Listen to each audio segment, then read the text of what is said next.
ओम शांति। 26/6/25 की वाणी है। मीठे बच्चे, अभी तुम्हें निंदा, स्तुति, मान अपमान, दुख सुख सब कुछ सहन करना है। तुम्हारे सुख के दिन अभी समीप आ रहे हैं। प्रश्न: बाप अपने ब्राह्मण बच्चों को कौन सी एक वार्निंग देते हैं? उत्तर: बच्चे, कभी भी बाप से रूठना नहीं। अगर बाप से रूठेंगे तो सदगति से भी रूठ जाएंगे। बाप वार्निंग देते हैं, रूठने वालों को बड़ी कड़ी सजा मिलेगी। आपस में या ब्राह्मणी से भी रूठे तो फूल बनते बनते कांटा बन जाएंगे। इसलिए बहुत बहुत खबरदार रहो। गीत: धीरज धर मनवा तेरे सुख के बड़े दिन आएंगे। ओम शांति। मीठे मीठे सिकिंदे बच्चों ने गीत सुना। तुम बच्चों के जो भी जन्म जन्मांतर के दुख हैं सब दूर हो जाने चाहिए। इस गीत की लाइन सुनी। तुम जानते हो, अभी हमारा दुख का पाठ पूरा होता है और सुख का पाठ शुरू होता है।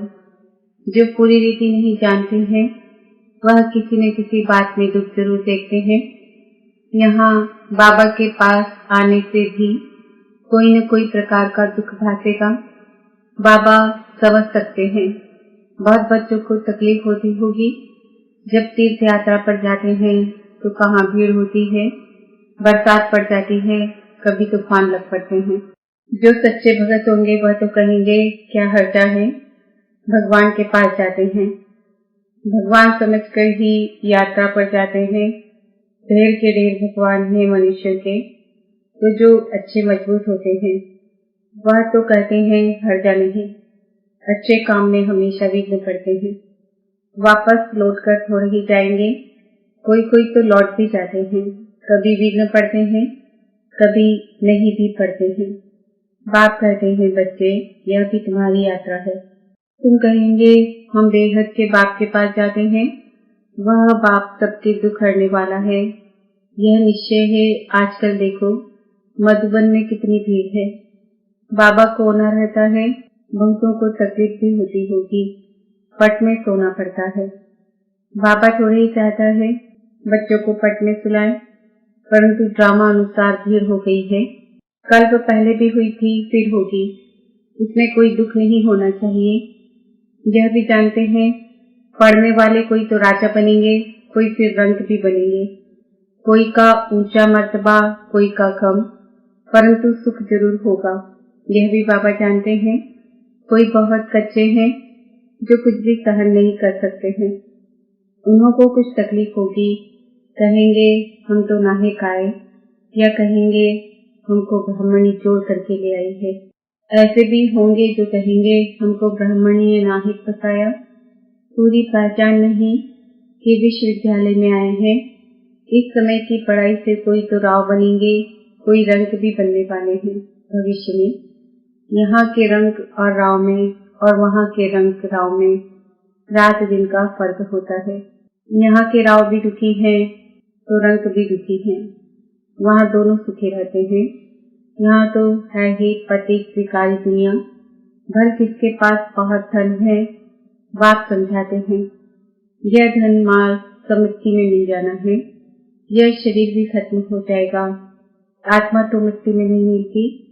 कितने बड़े बड़े साहूकार हैं बिरला जैसे, परंतु उनको क्या पता कि अब यह पुरानी दुनिया बदल रही है। मालूम होता तो फट से आ जाते। कहते यहाँ भगवान आया हुआ है, फिर भी जाएंगे कहाँ? सिवाय बाप के कोई को सदगति मिल न सके। अगर कोई रूठ गया तो कहेंगे सदगति से रूठ गया। ऐसे बहुत रूठते रहेंगे, गिरते रहेंगे। आश्चर्यवत सुनंती निश्चय होवंती। कोई तो समझते हैं बरोबर इन बिगर कोई रास्ता है नहीं, इनसे तो सुख और शांति का वर्षा मिलेगा। इन बिगर सुख शांति मिलना असंभव है। जब धन भाव तो तब तो सुख मिले। धन में ही सुख होता है ना। मूल वतन में तो आत्माएं शांति में बैठी हैं। कोई कहे हमारा पाठ नहीं होता तो सदैव हम वहाँ रहते, परंतु ऐसे कहने से थोड़ी होगा। बच्चों को समझाया गया है यह बना बनाया खेल है। बहुत है जो किसी न किसी संशय में आकर छूट जाते हैं। ब्राह्मणी से रूठ जाते हैं या आपस में रूठकर पढ़ाई छोड़ देते हैं। अभी तुम यहाँ फूल बनने के लिए आए हो। महसूस करते हो बरोबर हम कांटे से फूल बन रहे हैं। फूल जरूर बनना है। कोई को कुछ संशय है, फलाना यह करते हैं, यह ऐसे हैं, इसलिए हम नहीं आएंगे। बस रूठ कर जाए घर में बैठ जाते हैं। बाप कहते हैं और सबसे तो भर रूठो, लेकिन एक बात से कभी नहीं रूठना। बाबा वार्निंग देते हैं, सजाएं बहुत कड़ी है। गर्भ में भी जो सजाएं मिलती है सब साक्षात्कार कराते हैं। बिगड़ साक्षात्कार के सजा मिल नहीं सकती। यहाँ का भी साक्षात्कार होगा। तुमने पढ़ते पढ़ते आपस में लड़ झगड़ कर रूठ कर पढ़ाई छोड़ दी थी। तुम बच्चे समझते हो हमको फादर से पढ़ना है, पढ़ाई कभी छोड़नी नहीं है। तुम यहाँ पढ़ते ही हो मनुष्य से देवता बनने। ऐसे ऊंचते ऊंच बाप के पास तुम मिलने आते हो। कभी जास्ती आ जाते हैं। ड्रामा अनुसार कुछ तकलीफ हो पड़ती है। बच्चों को अनेक तूफान आते हैं। फलानी चीज न मिली, यह नहीं मिला, यह तो कुछ भी नहीं है। जब मौत का समय आएगा तो अज्ञानी मनुष्य कहेंगे हमने क्या गुनाह किया है, नाहे जो हमें मारते हैं। उस पिछाड़ी के पाठ को ही कहा जाता है खूने नाहे पाठ। अचानक बॉम्ब गिरेंगे, ढेर के ढेर मरेंगे, यह खूने नाहे कुआना। अज्ञानी मनुष्य ऐसे चिल्लाएंगे। तुम बच्चे तो बहुत खुश होते हो, क्योंकि तुम जानते हो इस दुनिया का विनाश होना ही है। अनेक धर्मों का विनाश न हो तो एक सत्य धर्म की स्थापना कैसे होगी। सतयुग में एक आदि सनातन देवी देवता धर्म था। किसको क्या पता सतयुग आदि में क्या था। यह है पुरुषोत्तम संगम युग। बाप आए ही हैं सबको पुरुषोत्तम बनाने। सबका बाप है ना। ड्रामा को तो तुम जान गए हो। सब तो सतयुग में नहीं आएंगे। इतनी करोड़ों आत्माएं सतयुग में थोड़ी ही आएंगी। यह है डिटेल की बातें।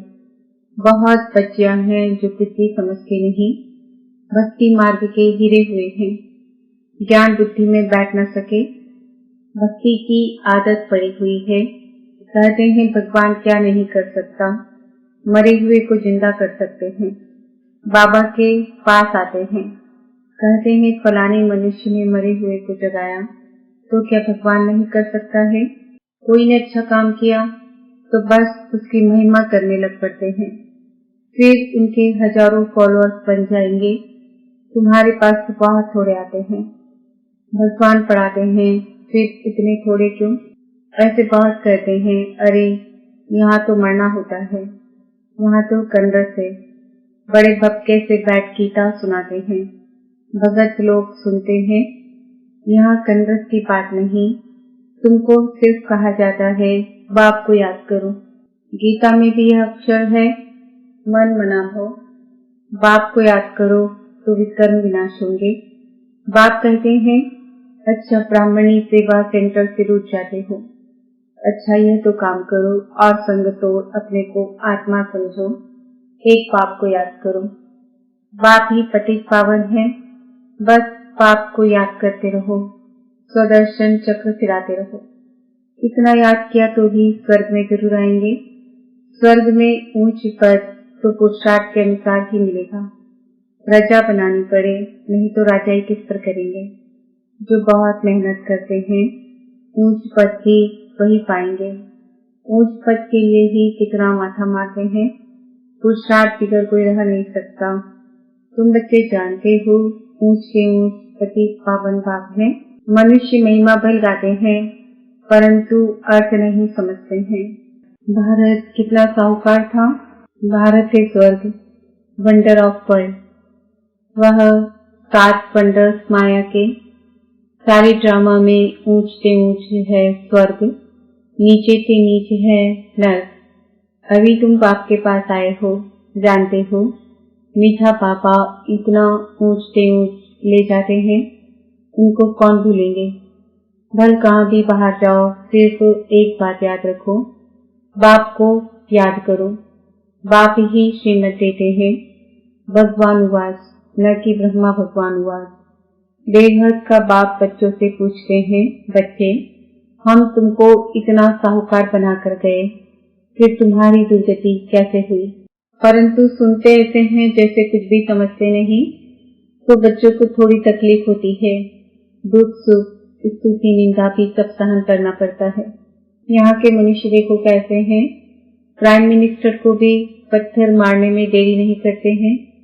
कहते हैं स्कूल के बच्चों का न्यू ब्लड है, बहुत महिमा करते हैं उनकी, समझते हैं यह फ्यूचर का न्यू ब्लड है, परंतु वही स्टूडेंट दुख देने वाले निकल पड़ते हैं। कॉलेजों को आग लगा देते हैं, एक दो को गाली देते रहते हैं। बात समझाते हैं दुनिया का क्या हाल है। ड्रामा का एक्टर होकर भी ड्रामा के आदि मध्य अंत और मुख्य एक्टर्स आदि को नहीं जानते हैं, तो उन्हें क्या कहें? बड़े से बड़ा कौन है उसकी बायोग्राफी तो जाननी चाहिए ना, कुछ भी नहीं जानते। ब्रह्मा विष्णु शंकर का क्या पाठ है, धर्म स्थापकों का क्या पाठ है। मनुष्य तो अंधश्रद्धा में आकर सबको प्रिसेप्टर कर देते हैं। गुरु तो वह जो सदगति करता है। अब सर्व का सदगति दाता तो एक ही परम पिता परमात्मा है, वह परम गुरु भी है, फिर नॉलेज भी देते हैं। तुम बच्चों को पढ़ाते भी हैं, उनका पाठ ही वंडरफुल है। धर्म भी स्थापन करते हैं और सभी धर्मों को खलास भी करते हैं। और तो सिर्फ धर्म स्थापन करते हैं, स्थापना और विनाश करने वालों को ही गुरु कहेंगे ना। बाप कहते हैं मैं कालों का काल हूँ, एक धर्म की स्थापना और बाकी सब धर्मों का विनाश हो जाएगा, अर्थात इस ज्ञान यज्ञ में स्वाहा हो जाएंगे। फिर न कोई लड़ाई लगेगी, न यज्ञ रचा जाएगा। तुम सारे विश्व के आदि मध्य अंत को जानते हो और तो सभी नेति नेति कहते हैं। तुम ऐसे थोड़ी कहेंगे, बाप बिगर और कोई समझा न सके तो तुम बच्चों को बड़ी खुशी होनी चाहिए। परंतु माया का सामना ऐसा होता है जो याद ही मिटा देती है। तुम बच्चों को दुख सुख मान अपमान सहन करना है। यूं तो यहाँ कोई अपमान किया नहीं जाता। अगर कोई भी बात है तो बाप को रिपोर्ट करनी चाहिए। रिपोर्ट नहीं करते तो बड़ा पाप लगता है। बाप को सुनाने से झट उनको सावधानी मिलेगी। इस सर्जन से छिपाना नहीं चाहिए, बड़ा भारी सर्जन है। ज्ञान इंजेक्शन, इनको अंजन भी कहते हैं। अंजन को ज्ञान सुरमा भी कहा जाता है। जादू आदि की तो बात ही नहीं है। बाप कहते हैं मैं आया हूँ तुमको पतित से पावन होने की युक्ति बताने। पवित्र नहीं बनेंगे तो धारणा भी नहीं होगी। इसी काम के कारण ही फिर पाप होते हैं। इन पर जीत पानी है। खुद ही विकार में जाता होगा तो दूसरे कोई को कह नहीं सकेंगे, वह तो महापाप हो जाए। बाप कहानी भी सुनाते हैं। पंडित ने कहा राम राम कहने से सागर पार हो जाएंगे। मनुष्य समझते हैं पानी का सागर। जैसे आकाश का अंत नहीं, वैसे सागर का भी अंत नहीं पा सकते हैं। ब्रह्म महातत्व का भी अंत नहीं। यहाँ मनुष्य अंत पाने का पुरुषार्थ करते हैं, वहाँ कोई पुरुषार्थ नहीं करते। यहाँ कितना भी दूर जाते हैं फिर लौट आते हैं। पेट्रोल ही नहीं होगा तो आएंगे कैसे? यह है साइंस वालों का अति अहंकार, उससे विनाश कर देते हैं। एरोप्लेन से सुख भी है, फिर उनसे अति दुख भी है। अच्छा, मीठे मीठे सिकिलते बच्चों प्रति माता पिता बाप दादा का याद प्यार और गुड मॉर्निंग। रूहानी बाप की रूहानी बच्चों को नमस्ते। हम रूहानी बच्चों की रूहानी माता पिता बाप दादा को याद प्यार गुड मॉर्निंग, नमस्ते, ओम शांति। धारणा के लिए मुख्य साथ, किसी भी कारण से पढ़ाई नहीं छोड़नी है। सजाएं बहुत कड़ी है, उनसे बचने के लिए और सत्संग तो एक बाप को याद करना है, रूठना नहीं है। ज्ञान इंजेक्शन व अंजन देने वाला एक बाप है। उस अविनाशी सर्जन से कोई बात छिपानी नहीं है। बाप को सुनाने से झट सावधानी मिल जाएगी। वरदान, तन की तंदुरुस्ती, मन की खुशी और धन की समृद्धि द्वारा श्रेष्ठ भाग्यवान भव। संगम युग पर सदा 100 में स्थित रहने से तन का कर्म भोग सूली से काटा हो जाता है। तन का रूप योग में परिवर्तन कर देते हो, इसलिए सदा स्वस्थ हो। मनमनाभव होने के कारण खुशियों की खान से सदा संपन्न हो, इसलिए मन की खुशी भी प्राप्त है और ज्ञान धन सब धनों से श्रेष्ठ है। ज्ञान धन वालों की प्रकृति स्वतः दासी बन जाती है और सर्व संबंध भी एक के साथ है। संपर्क भी होली हंसों से है, इसलिए श्रेष्ठ भाग्यवान का वरदान स्वतः प्राप्त है। स्लोगन: याद और सेवा दोनों का बैलेंस ही ट्रिपल लॉक है। आज का सुमान है, मैं आत्मा श्रेष्ठ भाग्यवान हूँ। आज के व्यक्ति इशारे आत्मिक स्थिति में रहने का अभ्यास करो, अंतर्मुखी बनो। जैसे अनेक जन्म अपने दिन के स्वरूप की स्मृति नेचुरल रही है, वैसे ही अपने असली स्वरूप की स्मृति का अनुभव थोड़ा समय भी नहीं करेंगे क्या? यह पहला पार्ट कंप्लीट करो, तब अपनी आत्माभिमानी स्थिति द्वारा सर्व आत्माओं को साक्षात्कार कराने के निमित्त बनेंगे। ओम शांति।